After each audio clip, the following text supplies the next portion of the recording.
Welcome to Notepad. I'm your host, Ibrahim Sani. Today we have a treat for us. We have the professor from the School of Economics and Administration, University of Malaya, Professor Terence Gomez. He wrote a very breakthrough book called The Ministry of Finance Incorporated. Was published 2 or 3 years ago.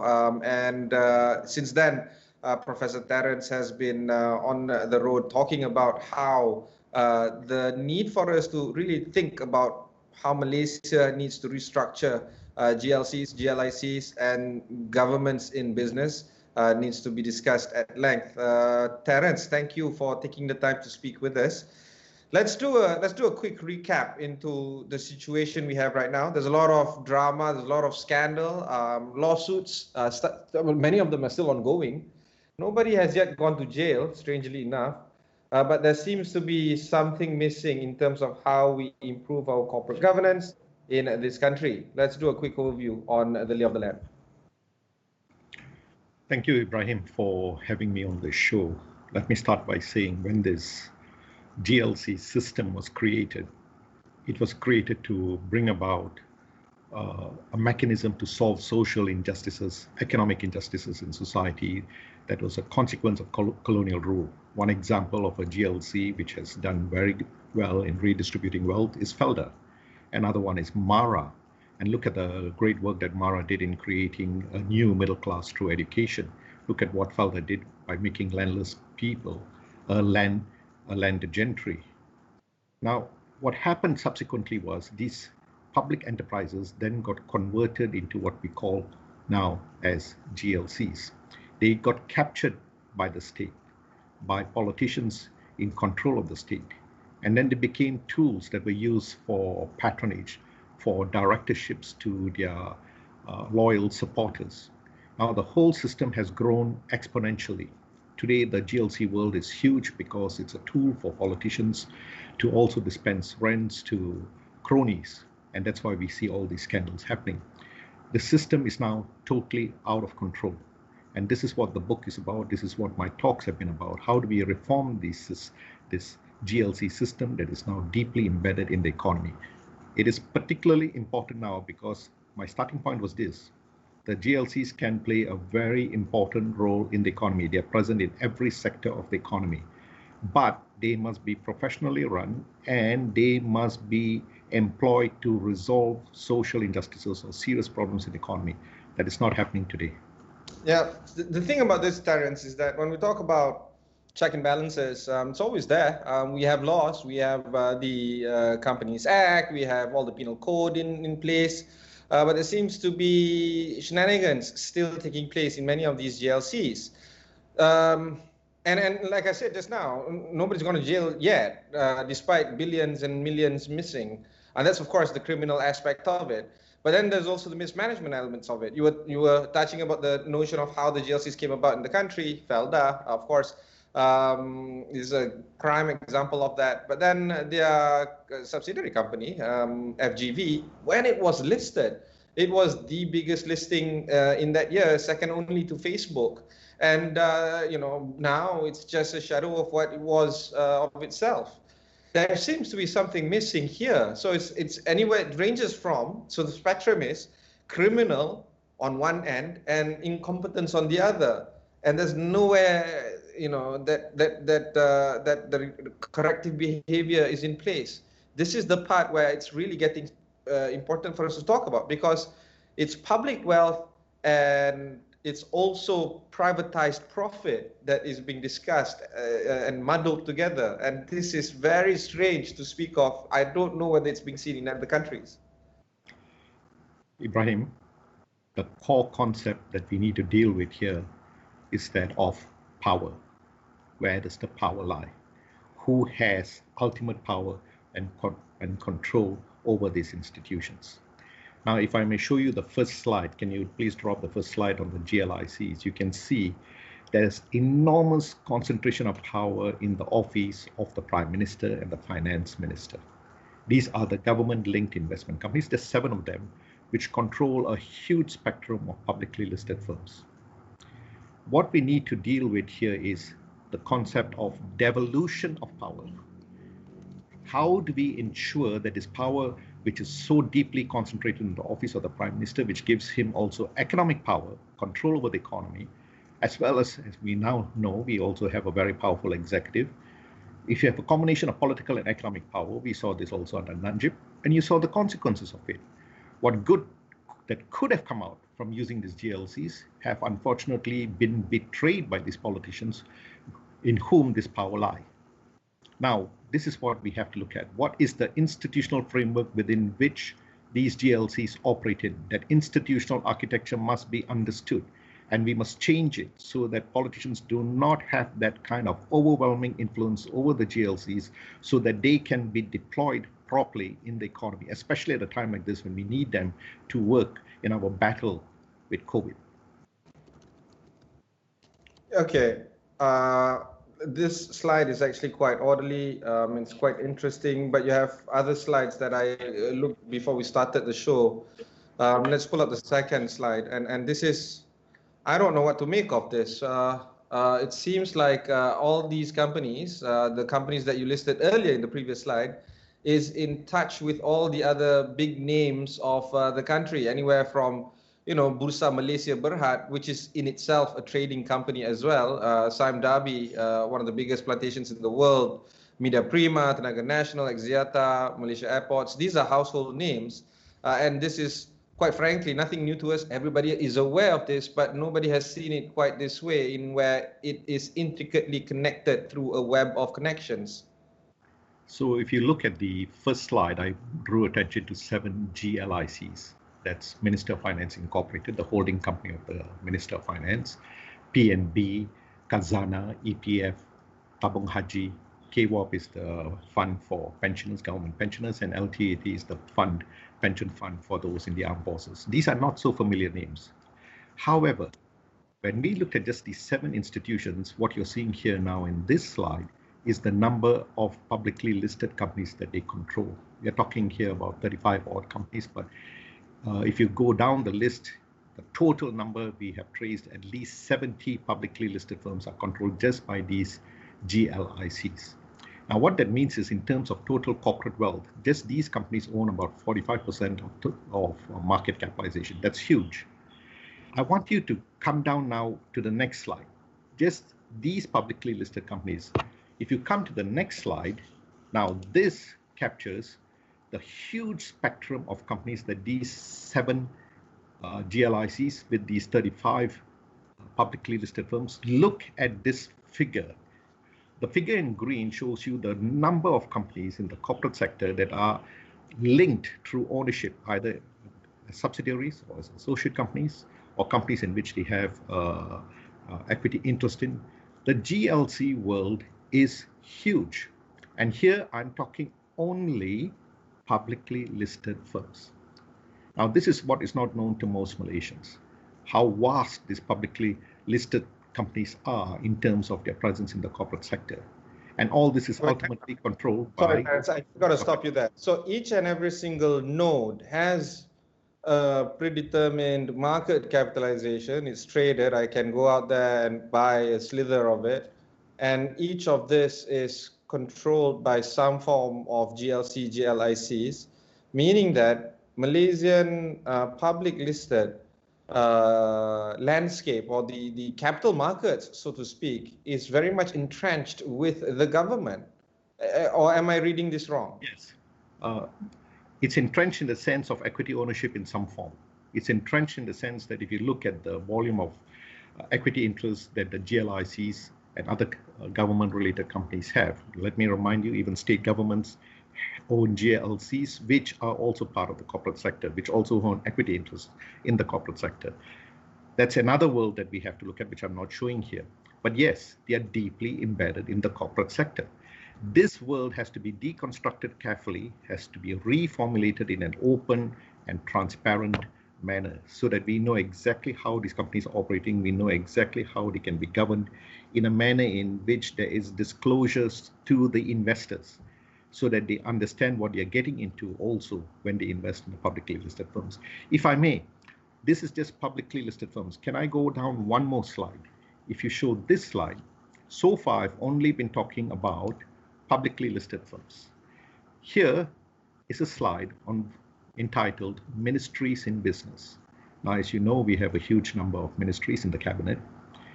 What is not known to most people is that these ministries themselves own companies. Now, here I'm drawing attention just to 4 ministries: the Ministry of Finance, the Prime Minister's Department, the Ministry of Rural Development, and MOSTI, just the 4. The purple nodes are unlisted firms.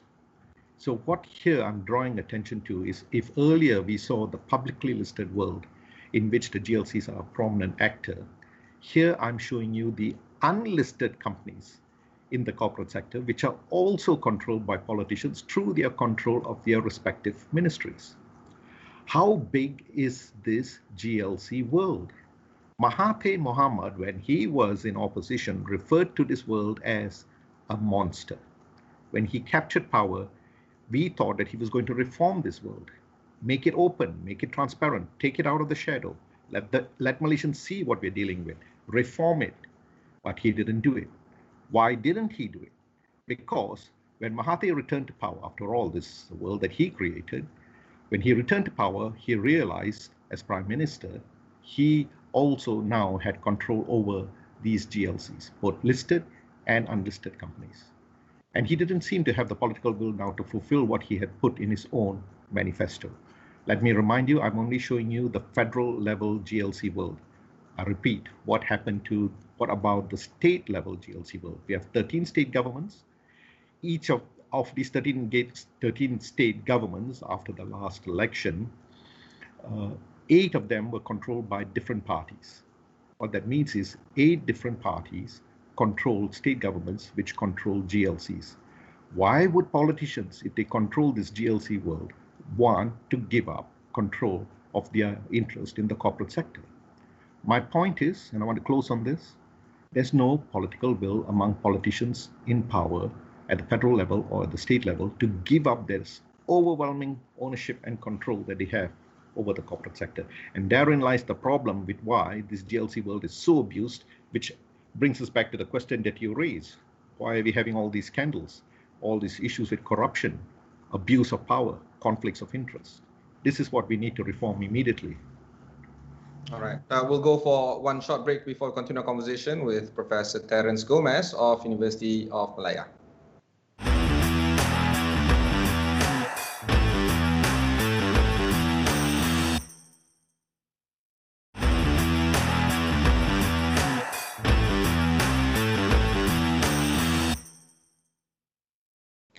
Welcome back. Thanks for staying on with us. I have with me on the show Professor Terence Gomez of Faculty of Economics and Administration at Terence, let's talk a little bit more about how to reform the GLC world of Malaysia. I initially asked you, the lay of the land. You gave me a full-blown nuclear blast, preview. I am now very tentative to ask you furthermore on how it looks like, because it's really scary. I thought I knew, I didn't. And of course, this is something that you condensed for my show, so I'm pretty sure if we go into detail and into an academic perspective, it's going to be going through a rabbit hole, and I don't know what I'll find down that hole. As we alluded to just before we went into the break, there is no political will for this to change. And if a commentator is outspoken outside, the moment you give him or her the keys to power, that political will dissipates as quickly as it comes.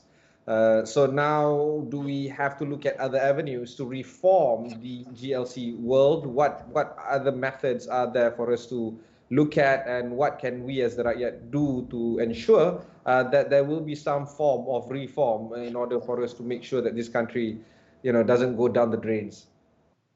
Well, the first and the easiest thing to do is we must take away control of this GLC world from the hands of the executive arm of government, the Prime Minister. When Muhyiddin became Prime Minister, he made it very clear, if you want to consolidate power, what do? Give directorships of this GLC world to politicians. You can see here now how the system can be abused. So the first immediate reform can be done very quickly. You have to form an independent commission. This is urgently required, which has no politician in it. The second thing that we need to look at is, once we have formed this institution, this commission, We have to map out this world. What I have shown you is only probably the tip of the iceberg, Ibrahim. I can tell you now, the world is much bigger than even what I have shown you. And you have already mentioned how complex and mind-boggling this world is. We have to map out this world, and then we start the reforms in terms of the different GLCs. I mentioned when we talk about the GLC world, we have GLICs, government-linked investment companies. We have statutory bodies. We have holding companies. We have a sovereign wealth fund. We have pension funds. All of them are doing different things. My main concern is really the unlisted companies, especially those controlled by the ministries and at the state level. That's a huge world there too. That too needs to be looked at and reformed separately. The third thing we need to look at once we've done this is internal managerial reforms. Who leads these companies? Now, we have always been argued there should be a professional managerial class that takes over these companies. It has been done. In what happened in 1997 when we had the Asian financial crisis, when a lot of well-connected companies were bailed out, they became GLCs. And then what happened subsequently was a professional managerial class was created to run these GLCs. The problem, however, is because of the control that the executive has over these GLCs, the professional managerial class that we are talking about is totally subservient to the Prime Minister or the Finance Minister or the Chief Minister. There must be a delinking between those who manage these firms and those who control it, which is the government. The third thing we need to look at and look at very carefully is public policies and how public policies are closely linked to how the GLCs are run. For example, we have affirmative action in business. When you have affirmative action in business, the idea is these policies should be implemented through the GLCs. Najib said that when he lost a lot of influence in 2013, he introduced the Bumiputra economic empowerment policy. And he said, to implement this policy, I'm going to use the GLCs. And that led to the abuse of GLCs, which led to a series of crises, such as the Mara crisis, the Tabung Haji crisis, and so on and so forth. So the link between affirmative action, between policies and GLCs also have to be reviewed very carefully. How do we do it? One more issue which I would like to say. A legal and regulatory framework has to be created that is open and transparent. There are different ways in which the government can own, the state can own these GLCs. One is the centralized model, which we have seen under Ministry of Finance. We also have a decentralized model where it's dispersed among different institutions. Malaysia has a dual model, as you have seen, a decentralized and a centralized model. Ministries also, at that level, it's decentralized. So we have them operating simultaneously. We have to look at these different models and decide what kind of model do we want to have. Some countries like India and Philippines, for example, have just one coordinating agency to look over the GLC world, to see how they are performing, to monitor them. They have performance indicators, for example, on these GLCs to make sure they do what they're supposed to do. And finally, there must be high transparency standards involved. As you can see, it's a huge world. They must ensure there's disclosure in terms of what they're doing. And here, the role of the media in also overseeing these GLCs and seeing how they operate and reporting on them. The GLCs themselves must give regular reports on what they do. Some of the public listed companies are already compelled to do that. And of course, while there are still issues surrounding items like this, the best example is Survey Dynamic, for instance. Last week, the share price halved, consequently halving their market capitalization as well. This came about when one of their auditors, in fact, their only auditor, KPMG, raised some auditory concerns. Reaction was not to address the audit findings, rather to change the auditors. As simple as that. BDO is going to replace KPMG. And then, of course, it's a lot of things, everything is blow by blow. But generally speaking, they'd rather change auditors rather than address the findings. This is the kind of corporate behavior that is emblematic or symptomatic of what Malaysia is all about. And by the way, this is just the public listed companies because this is what we know of. Imagine the unlisted companies. And as you say, state level, we don't know what's happening there as well. You know, a lot of things that happen at the state don't get national attention because it's, you know, it doesn't warrant that kind. It doesn't merit that kind of national attention. But yeah, it's not just about having good ideas. It's about trying to make it work. I can't see this moving forward without some form of, regulatory changing or even some brave politician to come in and say, you know what, this has to be done this way, the reform, even if it is not in the best interest of me, Mr. Politician. It has to be done for the benefit of the people. If you don't have that kind of self-serving, non-self-serving or selfless kind of politician, I don't think this is going to work. Yes. So let me come back to these points which you raised, which are very important, Ibrahim. First, as you pointed out correctly, when it comes to publicly listed firms, there is a lot of oversight. In 1997, when we had the Asian financial crisis, there was a major reform of corporate governance. And we introduced according to the OECD, some of the corporate governance reforms we introduced were among the best in the world. And this was to have oversight over publicly listed firms. It doesn't matter whether they were GLCs or those which are privately owned. They all came under the same monitoring system. So how then do you explain all these scandals? The issue here is of selective prosecution. This comes back to my point, where does the power lie? Who decides? These institutions which are monitoring the GLCs, where these scandals are occurring, are they allowed to act without fear and favor? Because they're ultimately controlled by the Minister of Finance or the Prime Minister's department, are they allowed to act against those who perpetrate these corporate crimes? So that's what's happening in the publicly listed firms. This is why I come back to the point I made to you earlier, devolution of power. We cannot let the executive have control over these GLCs. We need to have an independent commission reporting, say, to Parliament. That's the first point. What about unlisted firms? In unlisted firms, there's no monitoring of them. I showed you the whole world of unlisted firms, which is huge. And you will see that there's a lot of corruption, there's a lot of patronage distributing rents to them. Publicly listed firms even do provide concessions to these unlisted firms, which is not transparent. As the allegations of this say even now with Farmanyaga being cited as a case which they are refuting. Now, this is where I want to make a distinction between corporate governance and public governance. In terms of corporate governance, yes, we can institute these things and ensure that there's some corporate governance, give them autonomy. But I also want to draw attention to public governance. We are talking about government institutions. Leave aside the unlisted firms and publicly listed firms. What about the statutory bodies? And we're talking about important institutions like MARA. What about institutions like Khazanah, PNB?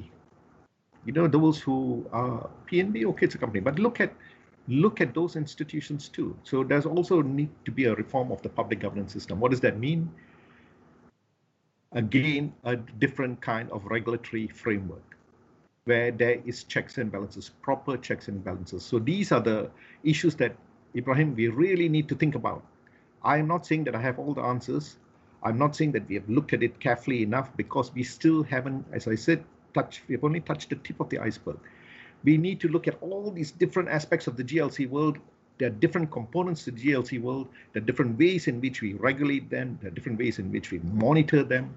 There's a whole lot of work to be done here. I'd like to close on this point. You may argue, why don't we just privatize it? But then the question arises, who do you privatize it to? Is that the panacea to this?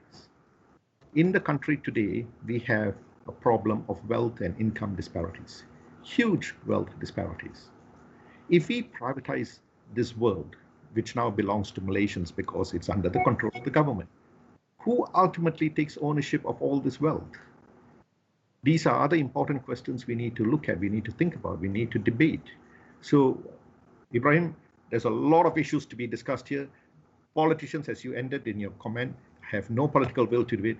This is why this is important. Now we are dealing with a pandemic, health pandemic, which has had major economic implications. This world can be used to help save Malaysia, but there's no attempt even today as I speak to use this world, even though the government has drawn attention to the GLC world, to the government ecosystem as they call it, to help Malaysia. I don't see them employing it properly. Thank you, Terence. We are going to have a rather deeper discussion on the reform of GLCs on Futures Malaysia forum that's happening on the 14th of June. There's going to be Terence, Datuk Sri Nazir, there's going to be a few other speakers as well joining us, Trisha Yo of Ideas, talking about how to make it actionable in terms of all these reforms instead of just taking it to an academic level. I think that's the more important part. Of course, Terence, thanks for taking the time to speak with us now, as well as next week. But for now, that's it. That's all the time that we have for you in this episode. Catch you in the next one.